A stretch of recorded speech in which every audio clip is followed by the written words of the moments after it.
In this episode, Tanya talks about her book called Who's Who of the Brain. The book is really cool, but I'll leave it with Tanya to explain more in this episode. What I do want to do though is give a shout out to Jessica Kingsley Publishers for sponsoring this episode. They're providing 2 copies of Who's Who of the Brain for a special giveaway. To find out more about how to enter the draw to win a copy of Tanya's book, please check out the Cite social media accounts on either Twitter or Facebook. The handle is @PsychattackCast. I hope you enjoy this episode.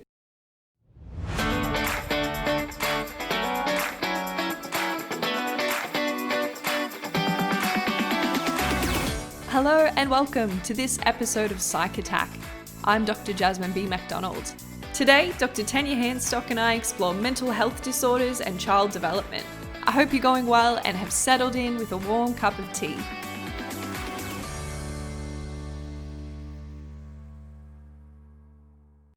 Hey there, Tanya. Thanks for joining me today.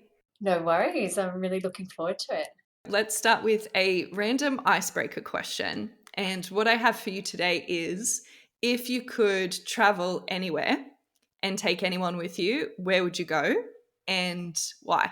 Well, I have a goal of when the travel can commence again, international travel. So I would go to Disneyland because it's always been a childhood dream. And I have a 3.5-year-old son, and he's just starting to get the concept of Mickey Mouse and Pluto and Minnie Mouse and all that. And he actually asked to watch on YouTube videos of people walking through Disneyland, and they're up-to-date ones with people with masks, and they have them filmed during the day and night, and they're just showing all the different attractions and the parade and the rides. And so, yeah, he talks about going to Disneyland, and I would like to go to Disneyland too.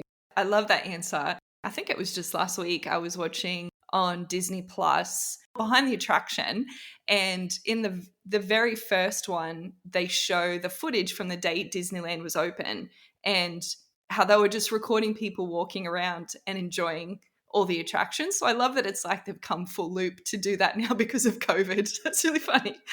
It is funny to see how current they are and see the mask and what that looks like. And I think there's something really special about showing children things from your childhood or what you wanted to do as a child. Like, I've taken my son on a few different holiday destinations where I have been as a child on holidays, and it's like reliving part of your childhood and sharing the special parts, and there's something really beautiful about that. And like I said, I haven't been to Disneyland, but I think it's pretty special to go with him. And I love all the child stuff. Like, I'm a child psychologist. I love games and playing and all that sense of magic. It's a nice way to stay in touch with your inner child, to have a child and try and see things through their eyes.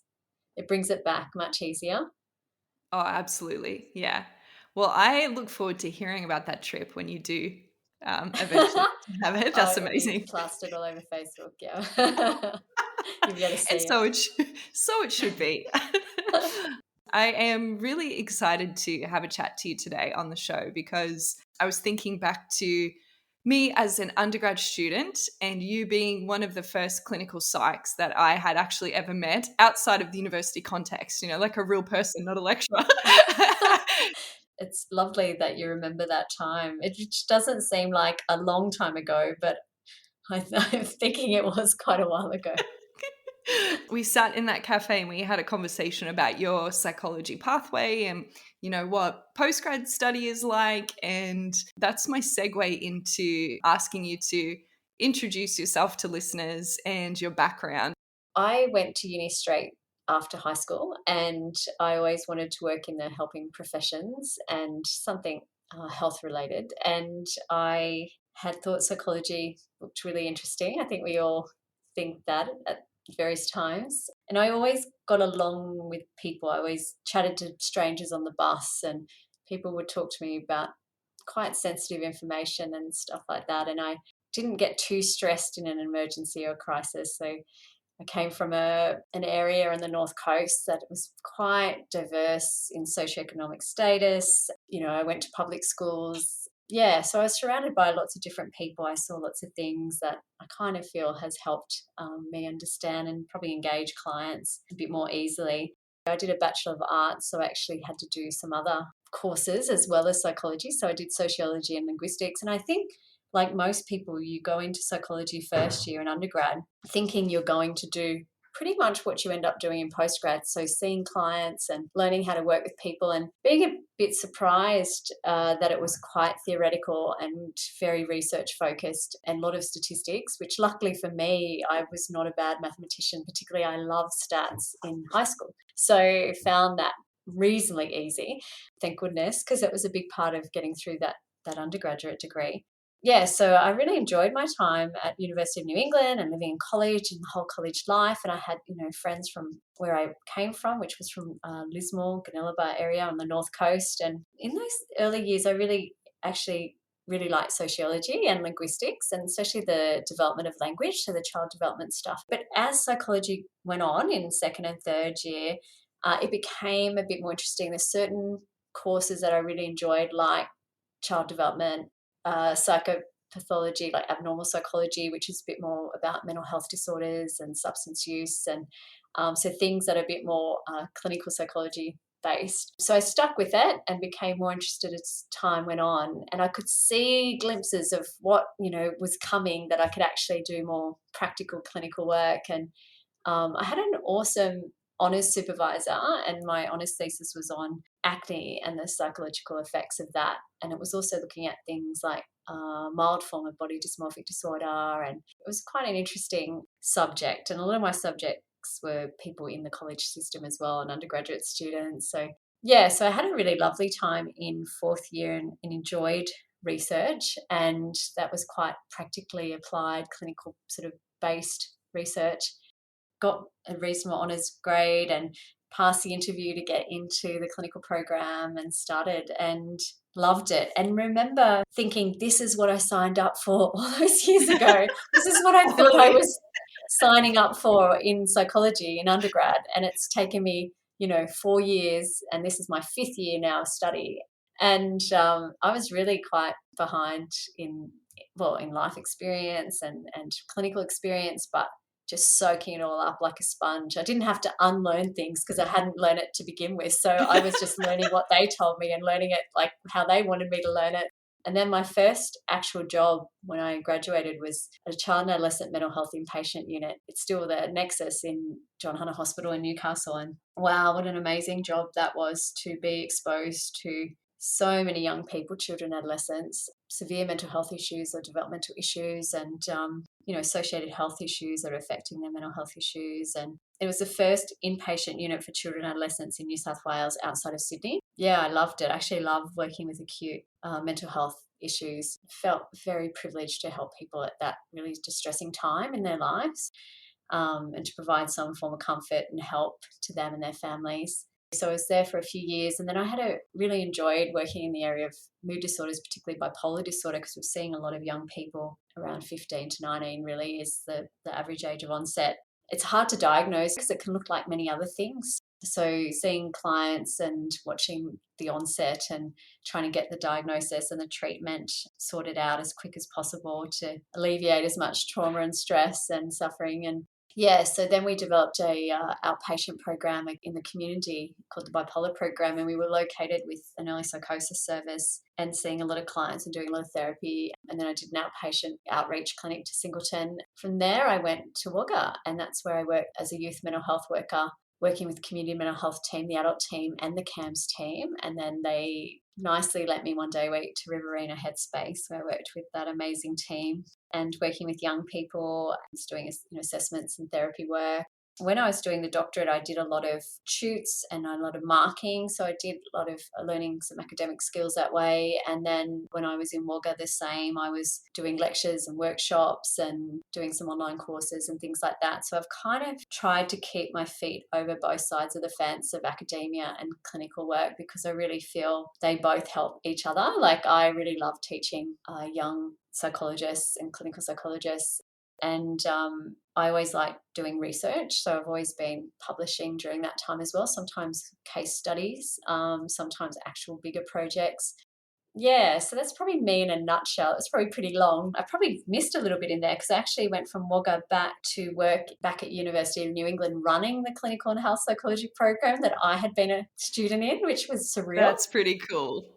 So I actually ran that program for a few years, and then I came back to Newcastle and worked in child and family health team, which is now called the Child Development Clinic. And that is where I did more pure focus on child development, which is typical, and then like developmental issues, and like, you know, I had done ASD assessments and things like that, but I did a lot more on diagnosing ADHD and really early age, you know, IQ assessments and getting kids ready for their starting of their education, working with a very big multidisc team with pediatricians and OTs and speech therapists and social workers and neuropsychs and child and educational psychologists. And yeah, it was really cool, actually. It was great. And then I got the job here at the University of Newcastle, the convener of the clinical psychology program and the Doctor of Philosophy clinical psychology program.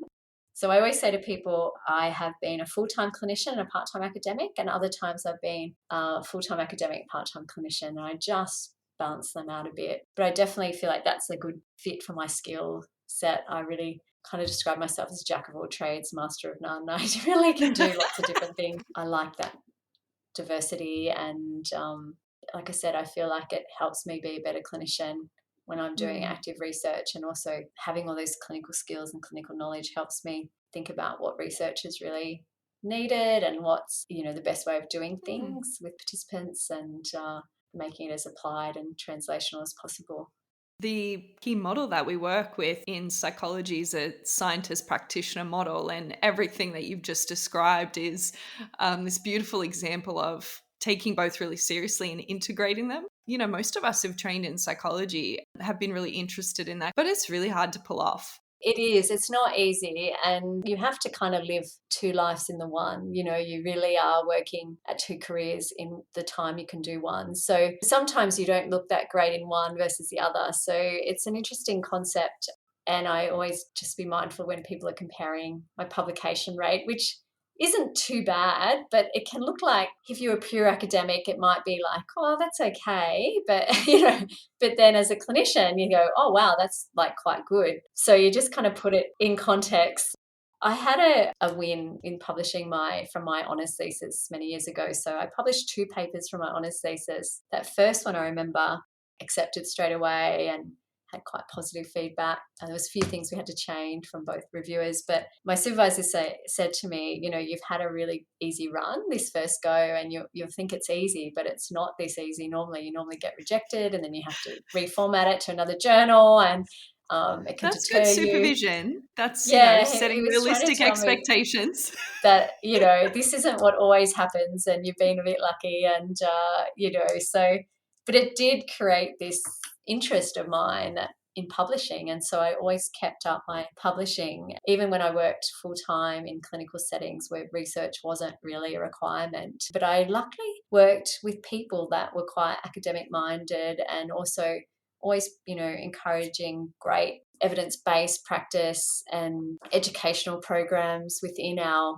teams, like, you know, journal clubs. We had this thing at Nexus called the Brain Breakfast, where we would have 2 talks once a week, one being quite the theoretical research component of an issue, say self-harm, like why people may engage in self-harm and what's happening at a biological level and what's reinforcing about that. And then the next person would present on, okay, so now we know the theoretical side, what's the practical application of how we manage it? And so we might have, you know, a clinician talk about how we could find other ways for people to learn to regulate their stress and, you know, emotions, and how to self-soothe and things like that. And we actually went to conferences as a team, and we would put in abstracts and present on different research. I would apply for ethics and do some research on various things that was happening in our unit. And it just lent itself well, because we were seeing some quite severely unwell young people that you might have read about in textbooks, but to see and actually work with people and then see what works, and you want to help other people learn the easier way and not the hard way. And, you know, when things didn't go so well, like teach people about that as well, so they avoid similar mistakes. And that's when I started publishing case studies, which is one of my areas of interest as well, because I think that's a very practical, applied form of research. I find those ones I get the most requests for reprints and full text prints. And I often get emails as soon as they're published from countries where people want to read about case studies. So I use them in my training with the students, and I also help them with writing up tricky cases. And so kind of helping them as a clinician, but also help guide them as future researchers as well. And a lot of my clients would really enjoy being asked to be part of a study, and that people were learning from them. And or if they were being written up as a case study, I would talk to them about that and get their permission. And they would feel quite, mostly people would say yes and be quite happy to, it'd be de-identified details, so we wouldn't breach confidentiality, but they were feeling quite honoured that, that they were chosen, and, they were helping other people learn more about, say, bipolar disorder or whatever issue they had that we were helping treat them for. And then I would go to conferences, and then I would come back and I'd talk to my clients about things I'd learned and what was happening in the field. And I guess I'm just always want my clients, just like my students, to be the best they can be and to know as much as they can. I think knowledge is power, and it reduces anxiety and misinterpretation and things like that. So the more they know, the more empowered they are, and the more choices they can make, and the more assertive and articulate they can be towards their treating team, which won't always be me. They have to, sometimes in different services I've worked in, they've gotten to an age where they have to be transferred to an adult mental health service, for example, and they have to then form rapport with their new treating team, and then they have to articulate themselves, and we have to work collaboratively with our clients, and that they're part of the treating team, and they're a very important part of that treating team. So empowering them to speak up when they're having side effects that are really hard to live with, and being able to tell us when they're not going well, and to be able to disagree with a clinician and say why, and feel safe to do that. Yeah, great examples of how to incorporate practice into research and research into practice. And I really want to be part of a brain breakfast. That sounds amazing. We used to actually have breakfast too. It was early in the morning, and we would have like a nutritional breakfast with the dietitians would, have to be okay with it as well. We used to get quite a few regular people from the community and who worked in mental health particularly, and we get people who worked within the hospital as well. And we would ask some of our external colleagues to present at times as well. So it became a bit of a community educational program. The psychiatrist who ran Nexus at the time, Professor Ken Nunn, he had a model, he used to call it the brain by personality, and he personified different parts of the brain, and he would try to help people understand complicated neurobiology and neuroanatomy and neurochemistry by giving these parts of the brain human names, and that linked in with their character, linked in with the function of that brain. So he kind of set it in like a town, and like the frontal lobe was the mayor of the town, and it told the rest of the brain what to do. And it was a thinker, and it was a big part of personality. And if something went wrong with it, then like the rest of the brain wasn't quite sure what to do. And so he had a few characters, and so through the brain breakfast he started presenting some of them, and then he asked me to help him develop a bit of a series on the brain in the areas that hadn't been developed. And I suggested, well, why don't we make it into a book, and each chapter being part of the character and then the facts really about that brain area. So we worked very part-time on it with another psychiatrist who was over in England, Brian Lasp. It's called Who's Who of the Brain, and again it's set in this town, and the brain's the town, and each part of the brain is a prominent character in this town. So each chapter starts by introducing that character, and we actually got an illustrator to draw a picture of what that person would look like. So there's a little story about them and what they do well in the town and who they relate to the best, and then also what they do when they're going well and what happens when they're not going so well and who helps them out. And then the rest of the chapter was what we know about that brain area, and some case studies linking to when people have had those issues in that area of the brain. So that was most of the book. And at the end, they're all together at this function, a social function, and things were going well. And then eventually suddenly it sets on fire and everyone's running around, and who's struggling the most, and then what everyone does when they're not working, when they're distressed, and then how they all come together one by one to help each other and then function again. And I need to read this book. it's a great, I feel biased by saying it's a great book, but it helped me understand the brain because they're quite complicated names to remember, and it's something we all have, and it'd be good if we all knew about it. And I found it a popular book with neurologists explaining to clients when they had impairments in various parts of their brain. I used it teaching students about the brain and trying to help them understand as a clinician, you still need to know about human biology and neurobiology, particularly with mental health issues and development. And yeah, it was great. It was great fun. But I guess that's my style, and I've learned that from others, is how do you make it personable so the person's interested? How do you make it easy to remember and understand? Yeah, and how do you engage the listener and make it memorable? Different people have read different chapters and like said, oh, my relative had a stroke in that area, and it gave them a bit more understanding of that brain area and why they do what they do now. And it wasn't my original idea, so I have to thank Ken. He had that great creative brain himself to come up with those ideas, and I guess I had the energy and the interest in writing and researching it.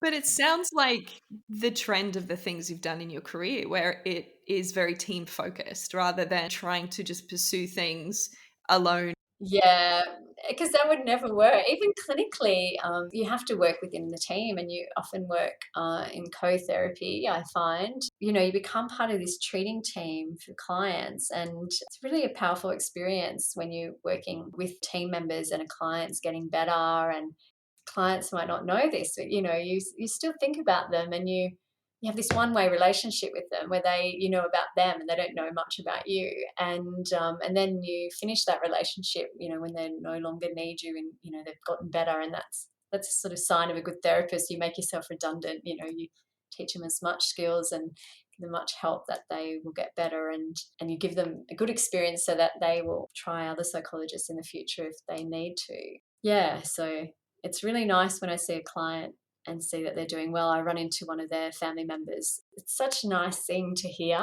like the good news stories and the progress, how they're going, and to think that you could have helped them.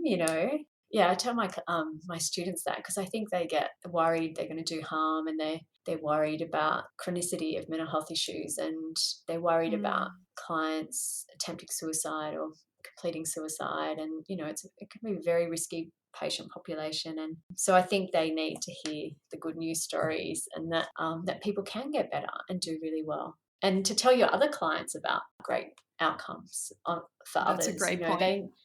They want to hear that you've seen other people who have the same issue as them who got better and went on and did what they had wanted to do before. So, Tanya, your area of expertise is practice and research in mental health disorders and child development. So, I was wondering if you could talk broadly for those non clinicians or people who might not know a lot about psychology.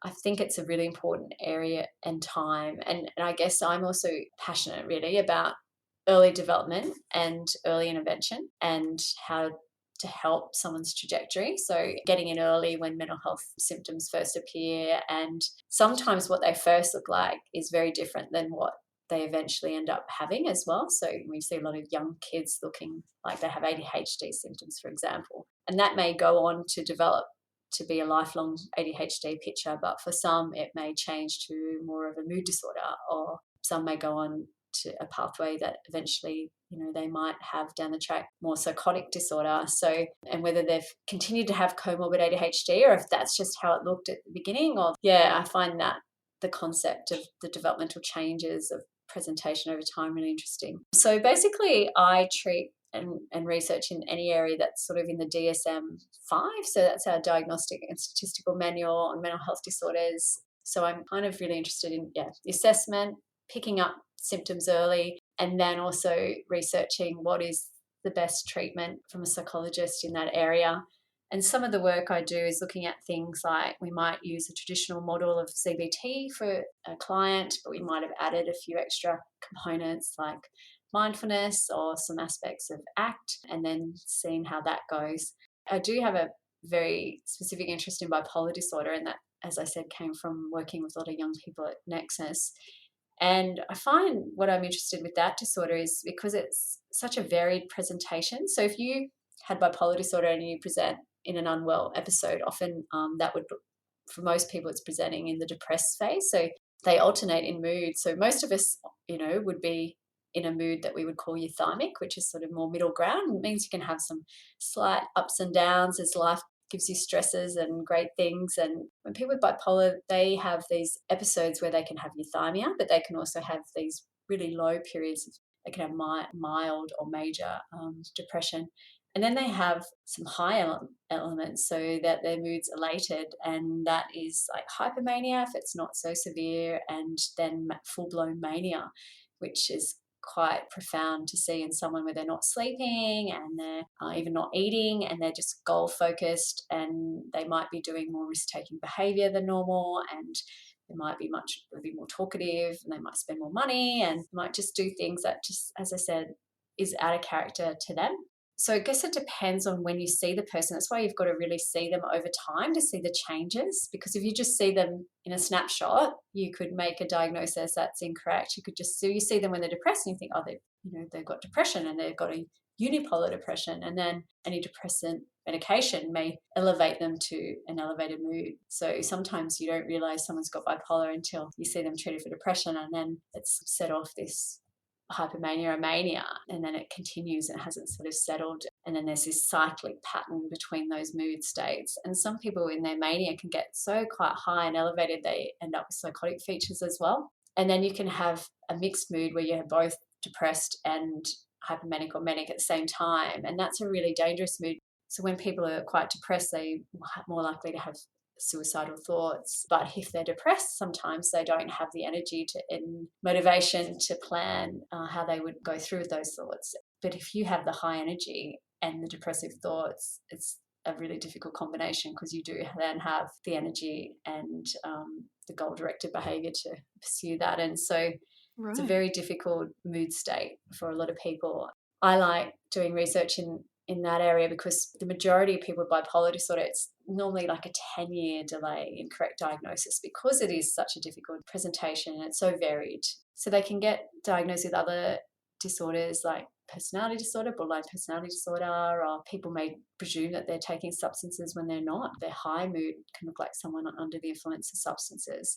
So yeah, usually around 10-year delay in diagnosis. So the person's missed quite a lot of their life being unwell. And we know the more time unwell is the more damaging to the brain. So if you have untreated episodes of mania, it's really quite detrimental. You want to limit the amount of untreated episodes as much as possible. I think that helps with engagement with health services as well. Like if they can actually get the right diagnosis early on and then get the right treatment. And the other area I've been doing more research in more recently, and which is the focus of my PhD, is looking at physical lifestyle behaviours and healthy lifestyle behaviours, and how to help clients monitor it more, because they also, not only do that impacts on their physical health, but their lifestyle behaviours impact on their mental health. So bipolar disorder, as I said, is it's quite sensitive to the environment. So if someone has bipolar, they have to be really mindful of keeping their sleep routine and also activity levels and stimulation, and because they're so sensitive to changes like that. So if they became sleep deprived, they're more likely to have a manic episode. They have to be a bit more careful than the average person in their lifestyle routines, going to sleep at the same time, waking up at the same time, making sure they get enough sleep, the healthy amount of sleep each night. We know that drugs and alcohol affects them, as it does for most people, but it can really affect them and make them relapse into the two poles of different mood states. So they have to be very mindful of recreational drugs. They also can get triggered into relapse by stress. So they need to also learn some coping skills and be aware when they're not going so well. And they might need to see their psychologist or psychiatrist outside the scheduled appointment times. They might need some extra different medication, or they might need an inpatient stay for a little while.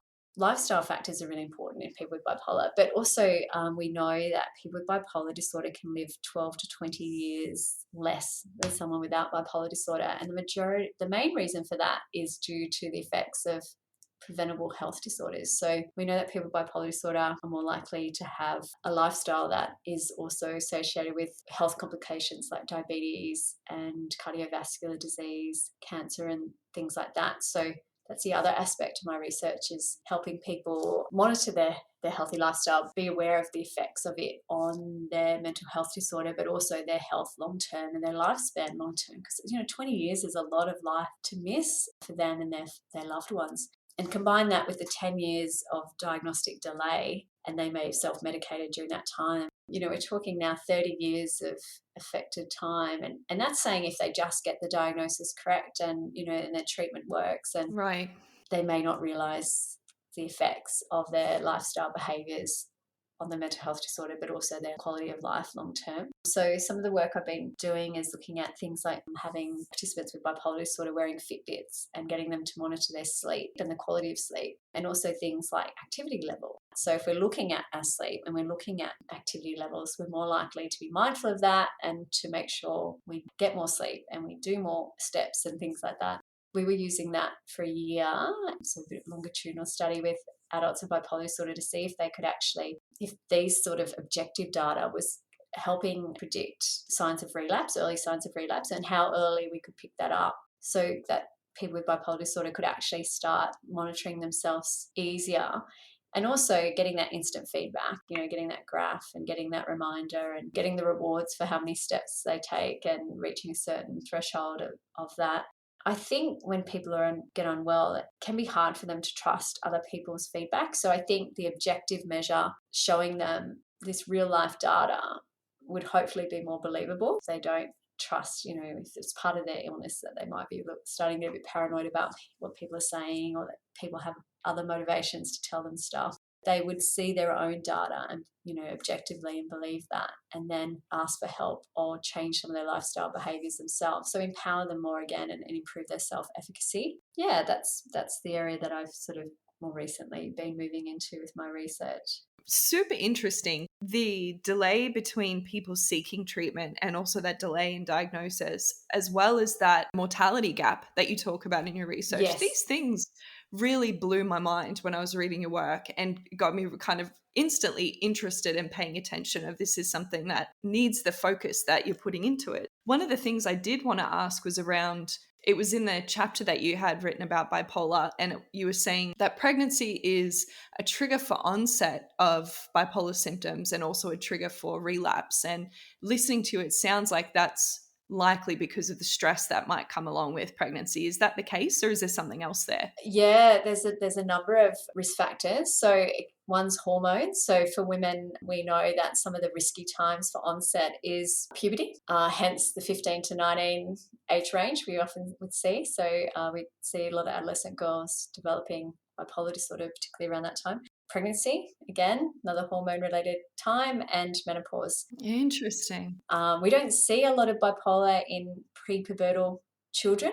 There are cases, and I have seen some cases in a very high genetic loaded family. It's quite controversial, and in my work over now 21 years working with children and adolescents, I definitely saw what the literature is saying, which is the 15 to 19 age of onset as being the majority. But also sleep deprivation. So we know that comes with pregnancies and having babies, when you have newborns. Right. Sometimes people, even with like a overseas trip, when you used to be able to fly overseas, different time zones and sleep deprivation. So that could be the trigger. Major life stresses. And we know that good stress and bad stress, the brain it's still stress. And so even great positive things like getting a promotion or increase, like I think in that age range, the increase in exam stress as well, things like that. Right. I used to see also triggers with, trauma, so sexual assault or physical assault, things like that. But also think about that age range in adolescence, like 15 to 19. There's a lot going on there. So between hormones, we're talking about what happens around that time. That people can often experiment with substances and alcohol. So they may have had a genetic predisposition for bipolar disorder and not realised, or have realised but didn't realise that if they smoked marijuana or they took ecstasy, that it could trigger a bipolar disorder in them because they've got the genetics in there versus their friend who can take that and didn't have that outcome. That's another thing we see in that age range as well. And that's why we want to kind of help educate families and people that if you're having those open conversations in your home about adolescents going to parties and trying things that, okay, well, we've got bipolar disorder in our family. So if you experiment with substances and alcohol, you may trigger this. So we need to be making sure you are safe as you can be. And if you do engage in that, it's smaller amounts, and or you might choose not to. And how do you have those skills to combat peer pressure? So some of my clients, we would develop strategies on how to manage at a party, put non-alcoholic drink in alcoholic bottles and it looks like you're drinking and you're not drinking alcohol, but no one's there going, here's another drink. Yeah, fine, I got mine. Or having, one alcohol drink and then a non-alcoholic drink, and then also having a limit of how many drinks, because it's, people are on medication and it's very dangerous mixing the two at times. So it's an interesting thing. There's many risk factors and it's the combination of a few of them that's the dangerous point, isn't it? And I think people just don't know that. They don't know sometimes what's in their family. They might have had a relative that, this is uncle such and such and we don't talk to him anymore. He was a bit strange and he's estranged from the rest of the family, people are adopted, and people, if they don't want to talk about things like that, it's really hard for people to make informed choices, really. And the more we inform young people, then, and it's a hard time in life for them, even if they do know all the risk factors, having those open conversations, and then also being aware of what services that young people can go to get help. And I think we're in a much better time with, headspace centres. There's more of them and they're very youth focused. I think we've learned a lot more about the development of mental health disorders and the treatment of them. Years ago, when I first started in this area in research and in clinical work, a lot of people would say to me at conferences, young people don't get bipolar disorder. Only adults did. That somehow at 18, clock switched to midnight and you turned 18, suddenly you could develop bipolar disorder. And it just did not make sense to me at a neurochemical level. Why suddenly, as an adult, you would, what we call adult, I guess, suddenly. Yeah, when Australian children turn into adults at then 18. They could develop bipolar, but anyone under that age couldn't. And it just didn't make sense to me, especially in my exposure to young people in the inpatient unit and also in community settings. That wasn't my experience. I think when people were hearing me talk about working with children and adolescents, they thought I was working with really young children and medicating, and like that those young children with that label would get medicated for natural behavioural issues or ADHD behaviour and things like that, or trauma. There's a lot of people doing clinical work and research work in perinatal and postnatal period, because it's a pretty complicated time. People on psychiatric medication, some of them can be harmful to the fetus. They have to see a psychiatrist and work out what's safe. And then also some people have to weigh out the pros and cons of being on medication in pregnancy and then postnatally with breastfeeding and whether not to breastfeed. Or there's a whole lot of people who specialise in that area and research in that area to help develop good guidelines on how we help women prenatally and postnatally. And it can be done, and it is often done, but it's just got to be known. Someone's got to be able to say, I have bipolar disorder, and then they've got a treating team that actually is helping them during that time. One of my most memorable cases was a young person who was in her early 20s who was actually her first pregnancy. She wanted to go off medication during the majority of her pregnancy because she was worried about the effects of medication on the developing baby. She did so under a lot of help. I saw her weekly in one service, and then the psychiatrist saw her fortnightly to monthly in the other service. She became unwell at 7 months, and I think this is a case study that's in my chapter, and it was in the high dependency unit. And I had a clinical student on placement with me. We went over and saw my client, and the only two women in high dependency unit in the mental health unit, one was prenatal and one was postnatal, and they were the only clients in the high dependency unit. Wow. My client was really heavily pregnant. She was psychotic, she was manic, and she was taking her clothes off, and she was verbally abusive to staff, which was very out of character for her. And she also was refusing oral medication, and they were having to sedate her. And it was a big conversation, a big team meeting about her having ECT. And I luckily had this rapport with her, and I'd been seeing her for so long. And I had to explain to the rest of the staff who just met her in this state, this is not how she normally is. She's very engaging, respectful to help. And she had said very clearly to me, she'd said, you won't recognise me when I'm unwell. It's that different. And she also said, please, whatever you do, don't let them give me ECT. I had to have those conversations with her that if this continued, her refusing a medication, then that would be the only option that the staff had.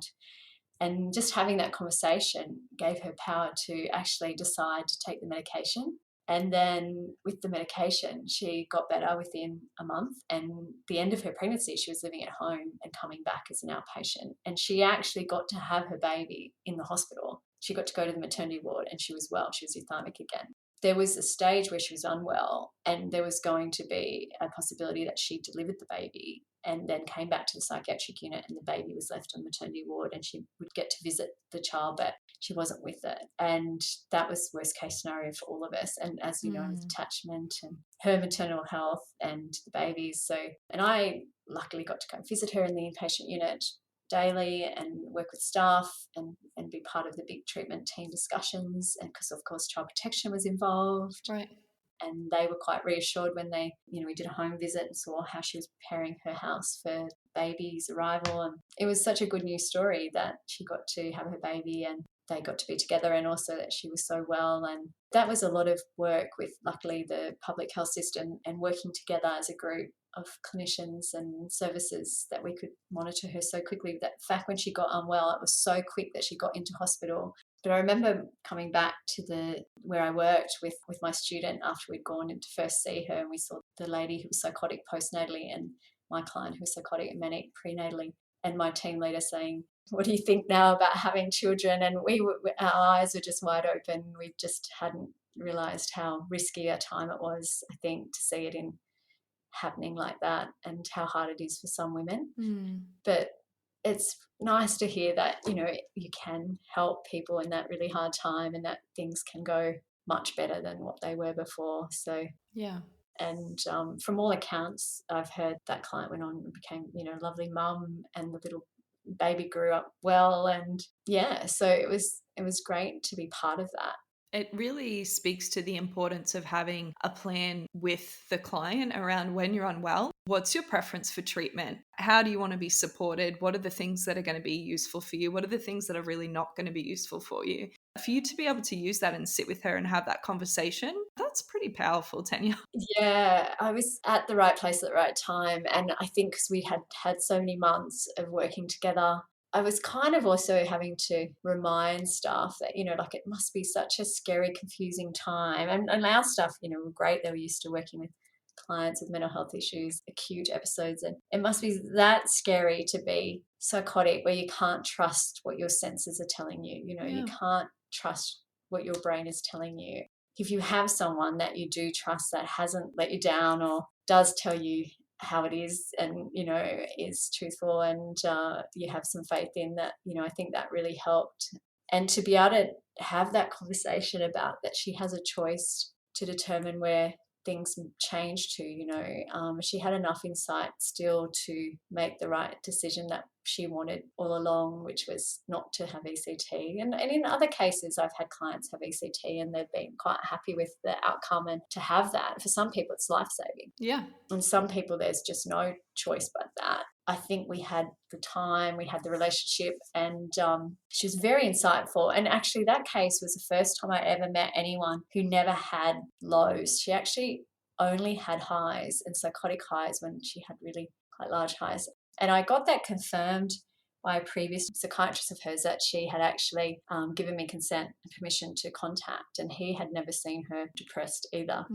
Yeah, it was a really interesting concept. In the previous DSM, it was like bipolar disorder not otherwise specified, but actually in the current one, she could actually be diagnosed as bipolar disorder based on that, just having the highs. So it was quite educational for me. And, I didn't have a lot of experience with perinatal work myself because I'd mainly worked with children and adolescents, but working in Headspace, suddenly, the age range was up to 25. And I often had young people who were pregnant and just had babies and had little toddlers. So it was actually such a great opportunity with Headspace to work across the age span of 12 up to 25, because so much can change. I've had, little kids and that had anxiety. I had other kids who had school refusal, and then I had, adolescents that had, experienced bullying and various onset of mental health disorders. And then I had these young people that were married or having children and, managing work and study. Developmental psychologist dream. Yeah, it was really, I feel like that was a definite good part. And it's very weird when I look back, because I did a lot of my clinical work with it, not having a child myself, and now more recently having a child. And And it's just interesting to look back on all the work and, having empathy and helping clients. It's still not having that life experience myself. It's a very Mm. different aspect now, having that life experience and Right. watching, being around mothers groups and watching so many little kids and toddlers and seeing child development in such a large range. I teach about developmental milestones and when you should be worried, but there's such a diverse range in children as well. Yeah, and just sort of sometimes waiting a bit to see if it is an issue versus something that they pick up eventually, but maybe just a bit behind others, and Mm. how we all develop at different stages. Like none of us develop all our areas at the same time. We've got strengths and weaknesses in various areas, and things come on board a bit quicker than others. A lot of really interesting points have been raised for me, and I especially appreciate the way you've highlighted for bipolar disorder some of these really life stages or milestones that are normative, that are stressful for anybody. To be able to look at bipolar as a reaction to an understandably stressful triggering event or period of time, I think is really useful. And hopefully, then we have less people who go, that is, the eccentric or odd uncle that we don't talk to now. So I really appreciate that, Tanya. Yeah, I think the more you know, the better. And I think it explains sometimes some things that people get confused by. And having those conversations in family is really important. I've had even some peers, some colleagues, some friends get diagnosed with bipolar disorder over the years and look back at their family history because they might have been the first person diagnosed, which is always the hardest, Mm. and then like find other people in their family that have been in an inpatient unit but no one talked about why, or if there was a family history of suicide, for example, but never know, or label that as another thing, reaction to drugs and alcohol or something like that. Mm. And then like think, well, maybe that could have been, maybe that person had that as well, like who knows. And then once someone gets diagnosed and treated and they're the first in the family, then the next person in the family, that it can be quicker for them because there's already one person known. But it's often hard when people are trying to find a family history if it's not talked about. And look, I just think it's a different era now where we talk about mental health disorder and we have the ads and we know, we're constantly reminded about, Lifeline and Beyond Blue and Headspace and the public mental health system. And I think it's definitely more of a conversation and less stigma. And I think the more we talk about it and acknowledge it, the less stigma there will be, because it's actually, the prevalence rates say that it's actually more common than we think. Mm. Like, so bipolar disorder is like 1% to 2% of the population here in Australia have it. Right. And that's the ones who are being diagnosed. There's a lot of people who go undiagnosed or misdiagnosed. Nowhere's in Wagga. I used to do these school drama plays with you might remember that too, Jazz. I'd go out and help. I'd run this drama festival and we'd go out and help the students write plays on mental health disorder. And one group of students was writing a play on schizophrenia and they read the stats. It was like 1%. And they realized, like, in their year, there was 100 children in that year. I think it was year 11. And they thought, wait a minute, that means, there's at least one person in our year that could have psychosis and eventually schizophrenia. And putting it in that perspective is quite empowering. Mm. Then suddenly it's not this, oh, this, won't happen to someone we know. It's actually, no, this is actually It's our community. happens in, Yeah. yeah, definitely. And so that really brought it home for them. And then they were very motivated to do this amazing play and help inform other people about early signs of schizophrenia and how to get assessed and treated and get well. So, yeah, it's very good. Yeah, it's awesome. If people want to reach out to you or they want to keep up to date with what you're working on, is there a place that we can point them to do that? Yeah, so I'm a senior lecturer at the University of Newcastle, and I have my staff profile page, which has a list of all my research outputs, and it has my email address. But yeah, I'm Tanya Hanstock at newcastle.edu.au. Yeah, ask me any questions that might have come from this, and yeah, and anyone who's listening, thinking about a career in mental health services and being a clinician, I can't tell you enough how rewarding it is. And I hope some of the things you've heard today inspires you to help others and to learn more about mental health and development and how they interact, and also how to be a clinician who's also a researcher. Yeah, so I hope you've enjoyed the conversation we've had today. Tanya, thank you so much for your time today. It's been an absolute pleasure. Thank you so much. I really appreciate the opportunity to reflect on my career and remind myself of some of the great cases and also why I do what I do. And I still love it. It's 21 years and I'm never going to change my career. And I found my job for life. So I'm so glad. For those of you at home, that's all for today. Show notes for the episode can be found at www.psychattack.com. If you've enjoyed listening to Psych Attack, please rate it on your favorite podcast platform and share this episode to help other people find the show. If you have questions or feedback, you can reach out on Twitter at PsychAttackCast. Thanks for listening, and we'll catch up with you again next time.